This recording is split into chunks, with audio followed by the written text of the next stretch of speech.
Čestina! U mojih 13.400 sati živeći na ovome planeti, ljudi su mi puno put rekli da sam ekstremna grb, ali u ovom kratkom videu ću vam dokazati da sam pametan ko Švorc iz Hene opasan.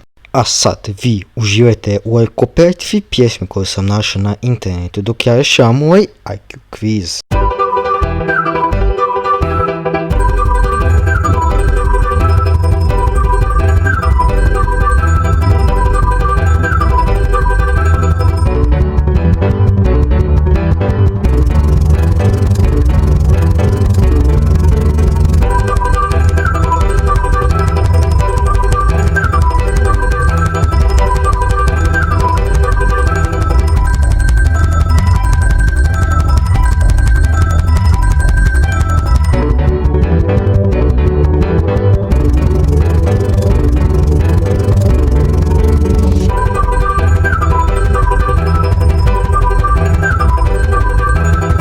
A sad, nakon što sam rešio ovaj IQ kviz, vidite da moj IQ 98 i nosom je poslan.